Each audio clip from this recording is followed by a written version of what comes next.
Hi friends, Balu అందరూ ఇంటికి వచ్చిన తర్వాత ఒక గాజు సీసాలో అందరినీ ఏటీఎం కార్డులు అందులో వేయమంటాడు. అందరూ మీ ఏటీఎం కార్డులను ఇందులో వేయండి అంటాడు. బాలు చెప్పినట్టే తమ ఏటీఎం కార్డులు అందులో వేస్తారు. ప్రభావతి అయోమయంగా చూస్తూ ఉంటుంది. ఇదంతా ఏంటి అని.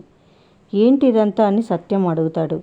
పార్లర్ అమ్మ మేకప్ వేయడానికి వెళ్తే రాగానే ఏటీఎం కార్డు తీసుకుంది. ఈ కార్డు అవతి అని బాలు చెప్పగానే అందరూ షాకింగ్గా చూస్తారు.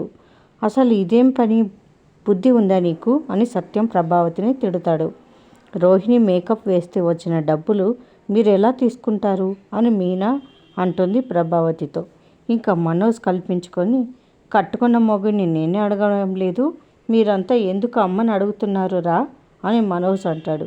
అది తనకి ఇష్టమైతే ఇవ్వచ్చు, లేదంటే లేదు అని సత్యం అంటాడు. కాబట్టి తన కార్డు తనకు ఇవ్వు కార్డావతి అని బాలు అంటాడు.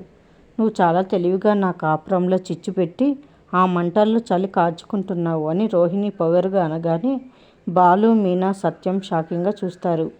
తమరి అమూల్యమైన అభిప్రాయం ఏంటో కాస్త సెలవు ఇస్తారా అంటాడు బాలు. బాలు ఇలా అనేసరికి అందరూ ఆశ్చర్యంగా చూస్తూ ఉంటారు రోహిణి వైపు. మరిన్ని అప్డేట్స్ కోసం ప్లీజ్ సబ్స్క్రైబ్ చేయండి. Thanks for watching.